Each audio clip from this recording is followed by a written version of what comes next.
Hey, good morning. Great to join you today. My name's Pete Kendall, one of the co-founders and CEO of Extolla, and we're a supply chain solution provider across Australia, New Zealand, and the Asia Pacific region. What I'm going to talk to you today about is, how do I identify the walking dead that exist within our supply chains?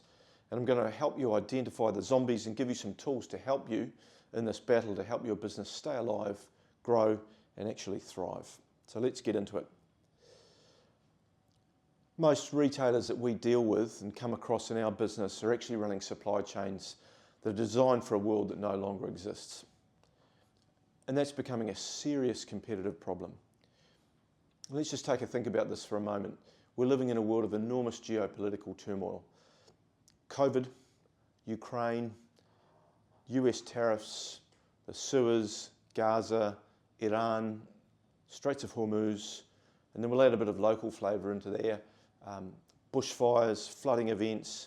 These were all once in a generation issues that we're now coming across every 2 to 3 to 4 years.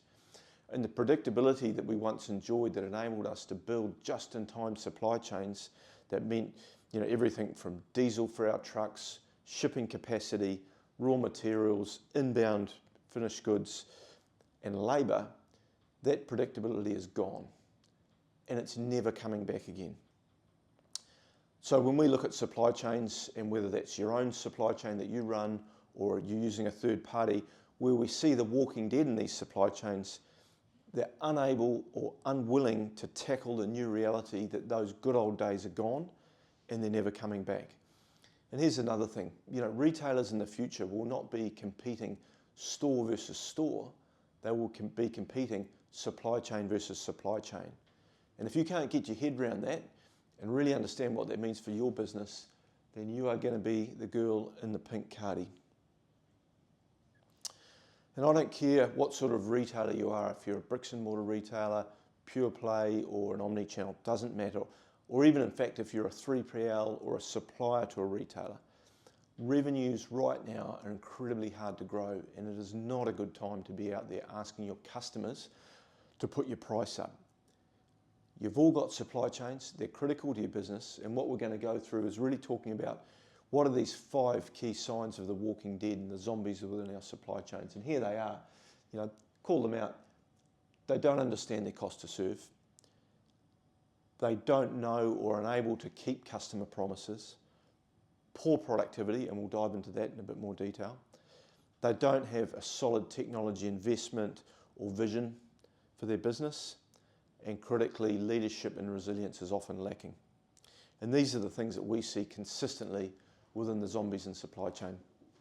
What I'm going to go through is not high strategy, it's not McKinsey type theory or Accenture AI technobabble.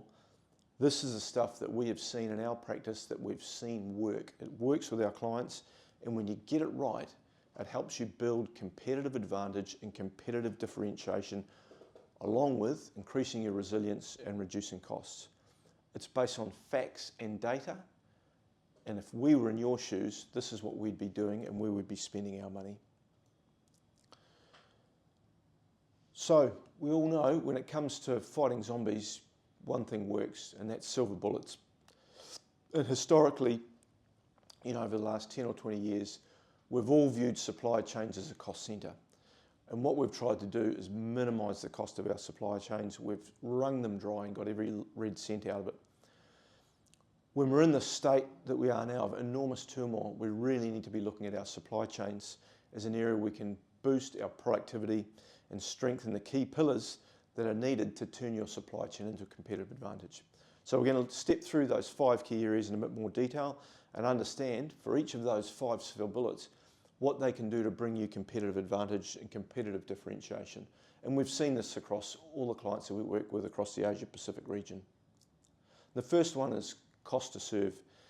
And this really is your first headshot for those zombies. This is where you put the bullet right between the eyes. It all starts here. And the key piece here is, do you really understand your true cost to serve? And I'm not just talking about a cost to distribute or an aggregated cost to deliver. We're talking about detailed cost to serve. And if not, if you don't understand this in real detail, by SKU, by channel, by customer, by segment, by product, then you are guessing. You are guessing about who are your most productive customers, who are your most valuable customers, and you're also guessing about where am I going to invest my scarce resources and capital.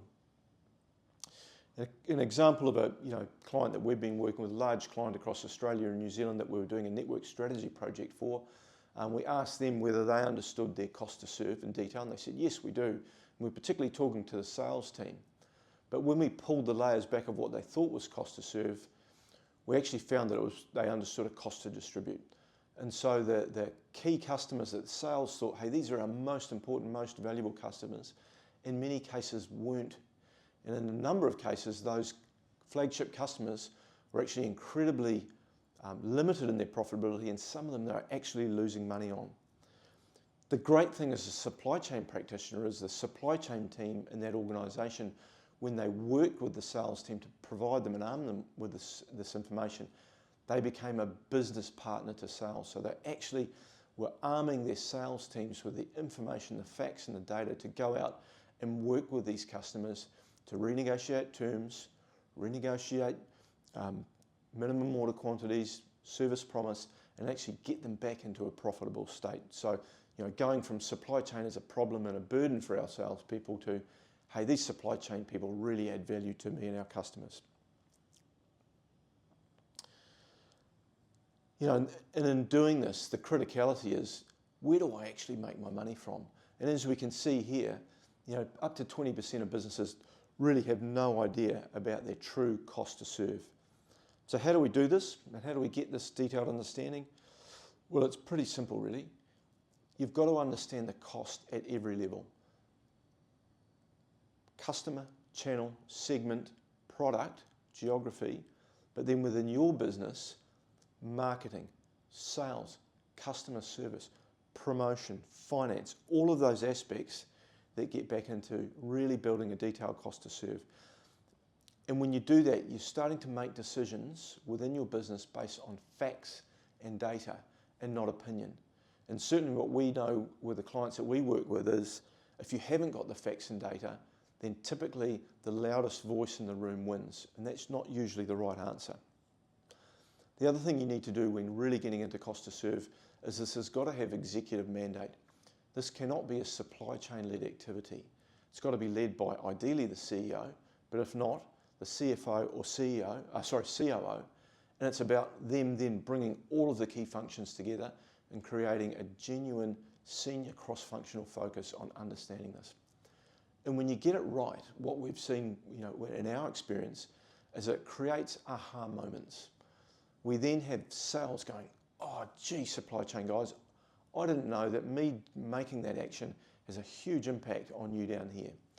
And similarly, we've seen it the other way, where the supply chain folks go, hey, sorry, marketing team, I realised that my decision here had a really negative impact on the promotion that you were planning on running.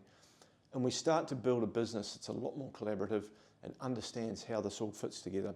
And when you get this right, it really becomes a force multiplier for businesses to build competitive advantage and competitive differentiation.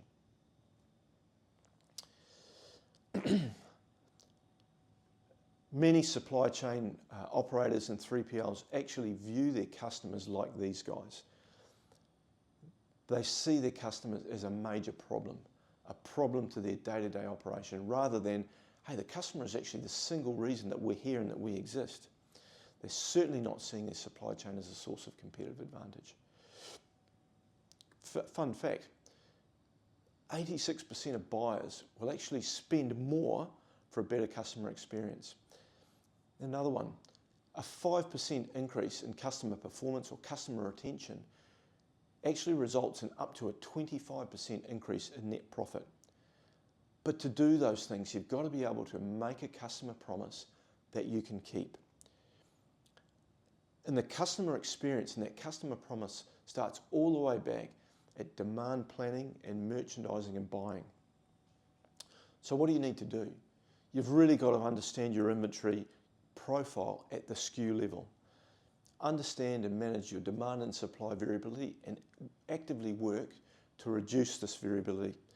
And then once you've got your hands around that, then we need to build a network and design a network that enables us to meet that customer promise profitably, so that we've got a business that can fulfill and actually make money. To do this, you've got to understand your delivery times, your cost, all of those things that build up the full mix. So how do you go about doing this properly? You've got to really have a good look at what you're doing now. You've got to understand that demand and supply planning. You've got to go from unconstrained to constrained, and you've got to make sure that you get on top of things like your excess and obsolete inventory, understand your cash conversion cycles, understand your return on invested capital, and challenge yourself at each of these key decision points to be better.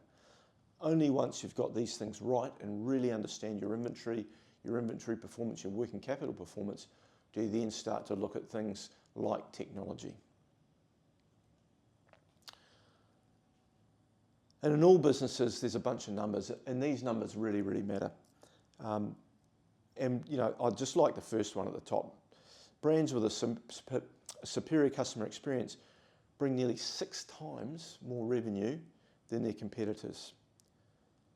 And a question for you out there: how many of you have actually experienced fantastic customer service where you can see quite clearly that the person you're working with has a customer promise that the business has actually given them the tools and incentive to go out and deliver for you? I've got this, and I experience it regularly, not in a retail environment, but where I park my car at Sydney Airport. The business that I park my car at, the staff that work there understand why they're there. They understand the experience that the business has set out to give their customers, and they execute on it. They execute on it so well that every time I come away from there, I go, that was fantastic. There is no way I am going anywhere else. They know me, they know my name, they know my history, they deliver me opportunities that are relevant to me, and they've got me. They've got my business, and I'm not going anywhere else. By contrast, the walking dead in those situations, they'll give you the reasons why something didn't happen, why customer experience or customer promise wasn't hit. They will provide you with rearward-looking reports and dashboards that show you what happened, not what's going to happen. Hence, I come back to the point, your customer experience starts all the way back at planning. The walking dead don't get productivity. They don't get it at all. And as a country and a nation of Australia, this is an area where we as business leaders have really let ourselves down and let our country down. We've failed to consistently invest in productive assets and infrastructure to keep up with the rest of the world. And here's I guess the key point here is, across manufacturing, distribution and retail, we've just tried to squeeze every single cent out of our supply chains. And we've done this so that we can minimise our cost of goods sold, so that we're able to compete at a price level. Look, I get it. I understand why we've done that. But this lack of investment in our supply chains has meant we've now got to a point where hope about how we're going to grow is now our strategy. And one thing I think we all know is that hope's not a great strategy. So we've got a massive productivity problem in Australia. And on the left-hand side here, you can see, over the last 25 years, the US has consistently invested in productive infrastructure and assets and has grown its productivity and productivity performance to an incredible level. The graph in the middle is the EU, not as impressive as the US, but still pretty impressive. And unfortunately, the graph on the right is us in Australia. And over 20 years, we've basically not improved our productivity performance in that whole 20 years. And what happens when we don't grow our productivity is our cost to serve continues to keep rising. And at the end of the day, if that keeps rising, the customer will end up having to pay more. The other thing that happens is we get less and less competitive globally. We have to work more hours to deliver the same output. We burn more power, more fuel, therefore creating a negative impact on our environment.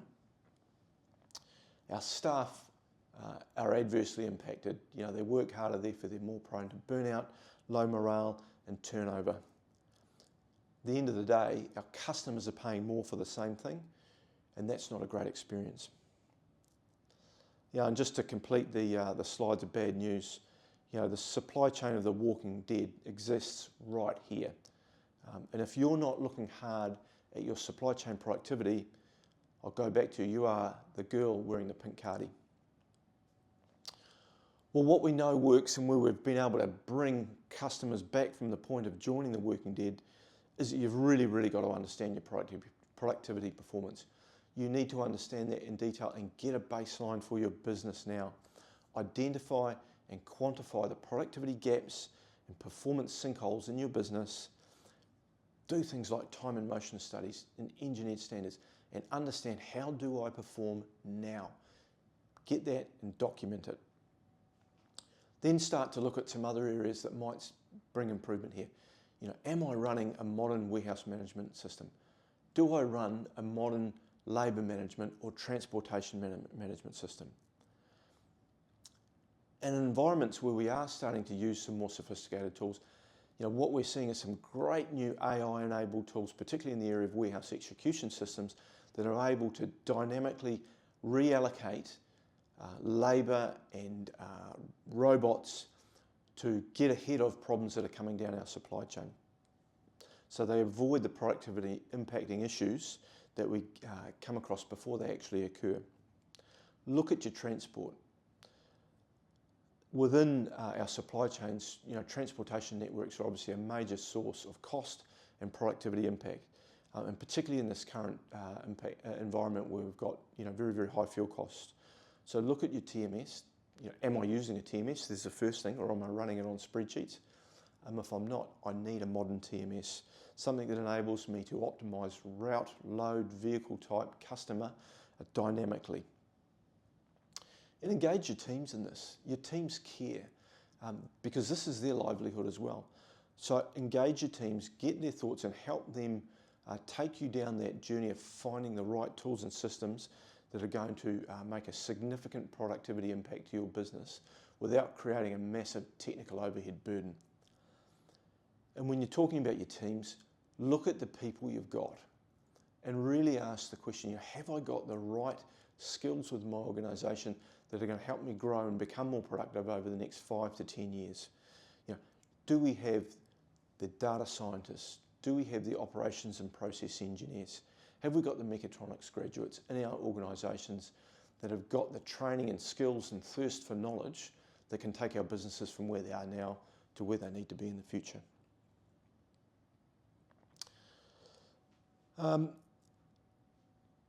Stat, by 2028, 80% of warehouses and distribution centres will deploy some form of robotics or warehouse automation.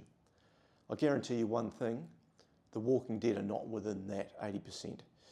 Or if they are, they're deploying automation or robotic solutions that will fail to deliver to the business case and the expected productivity gains. So why should you be thinking about this in your business? Well, again, productivity is key, and getting investments in technology and robotics and automation is a massive enabler to breaking this productivity challenge. And I love using other people's stats because it makes me look a bit smarter. But here's some good ones here. 50% of warehouse deployments and implementations of automation actually fail to reach their stated goals. And we see this consistently across the other statistics points here. There's generally a lack of ability to meet the business case or meet the productivity challenge that the sales team that sold us this tool has promised us. So I'm sure many of you recognise this in businesses that you're in now or businesses that you've been in historically, where a lot's been promised by the great new tool or robotic system or automation system that we're putting in, but actually once it's implemented, the productivity, performance and the gains are a wee bit ho-hum. So what can you do to be on the right side of these poor statistics? Well, the reason that we see these things going wrong is typically the core platforms within organisations. So we're talking here about the ERP systems, the WMS systems, were built and implemented in an era that actually wasn't even aware of what was coming in terms of robotic systems, automation systems. So their fundamental architecture isn't built to optimise and work with these new tools effectively. And in reality, they just can't handle the dynamic logic that they need to be able to deal with, to proactively sense what's going on in the course of the day and reallocate labour and resources to get on top of those before they become a problem. But we've got to take responsibility for this at our personal level, because the other thing we see that goes hand in hand with a poor technology or robotics implementation is we actually haven't looked in our businesses beforehand and gone, are my processes up to scratch? And so many times we see businesses taking their existing processes and moving them forward. Spend the time in advance to really look at your processes. Are they optimal? Are they doing what we need them to do? And go through them and get them right and improve them. Take that forward before you start looking at any technology implementation or automation implementation. And to do this, you've got to work with people that know what good looks like. This is not about ripping and replacing systems. This is about understanding what good looks like and working out within your ecosystem, where do I apply the right amount of investment to get the performance impacts that I need. You know, and certainly what I would say is get good independent advice up front. A little bit of time spent up front with the right experts can save you an enormous amount of grief down the track. The other question you need to ask yourself and be very honest about is, does my organisation actually have the skills and bandwidth to do this well? I don't know any IT department in any business we've worked at that's got a ton of bandwidth on their hands. So in advance, look where you've got the critical resource shortages and go and find those and solve for those before you get started. And the last sign of the zombies and the walking dead that we come across is, you know, they really do lack good leadership and resilience. And you know, in our experience, consistently, people within our client organisations want to be led. They want to be led well and they deserve to be led well. But more often than not, we see environments where objectives are unclear, priorities are unclear, we have complex performance management systems that don't make sense, we have leaders that are giving untimely or irrelevant feedback, and we have behaviours from leaders that aren't aligned with the values of the organisation. And we see lots of excuses, and the walking dead just love excuses. They'll tell you why it's not their issue. They'll tell you why it's not their fault, and they'll tell you why somebody else caused this problem. As leaders, it's incredibly easy to blame others, and we've all done it. We're all guilty of it. It was sales' fault, it was finance's problem, it was customer service. But we've really, really got to hold the mirror up to ourselves and ask ourselves the hard questions. As leaders, are we investing the time and effort and resource to really look after and develop our people? Are we empowering and fostering and training the next generation of leaders in our organisations? And again, are we recruiting and attracting the right talent? Those data scientists, the mechatronics engineers, the process people. We've got to be able to attract and retain and grow those people, and that takes leadership. We've got to give them the right tools and create an environment where they feel valued and they can get on and do their very, very best. Because when we get this right, the impacts are rapid and they're significant. Productivity goes through the roof, turnover drops, and safety issues become really a thing of the past. And the other thing that becomes really important is our supply chain leaders go on to become business leaders. And they become, the good ones become part of the sales and customer engagement process. And when you get this right, this is where you really start to transform supply chain into a competitive advantage, a competitive differentiator for your organisation. So when we get this right and we get leadership right and we build resilience within our organisations and our people, we grow productivity, we improve customer service, we improve customer retention, we win those new bids that we probably wouldn't have won before, and we retain our key customers with ease. We win more than our fair share, and we retain these key customers that keep us going. So as retail leaders and retail supply chain operators, there's two questions that you need to ask yourselves. And the first one is my supply chain a competitive differentiator and a competitive advantage? If not, why not? and take a look at those 5 factors of the walking dead to understand where you're going wrong. And the second one you need to ask yourself is, does my supply chain, either my own people in supply chain or my third-party logistics provider, do they care about my business and my customers as much as I do? And if not, what am I going to do about it? Because doing nothing is what the walking dead do. And importantly, the good news is these 5 factors are all within your control. And the great news also is they can be done at the same time. You can run all 5 in parallel if you want to. It's a free hit and you own every factor of it. So if you can see your supply chain falling into the grips of the zombie and the walking dead, the good news is you've got the silver bullets within your control. You can get out there, target these key areas, and turn your supply chain into a competitive advantage and a competitive differentiator.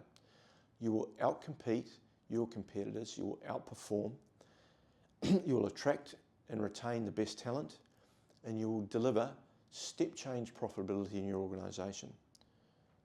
So, stay with the living, arm yourself with the silver bullets, and get out there and make your supply chains competitive advantages for your business. Thanks very much.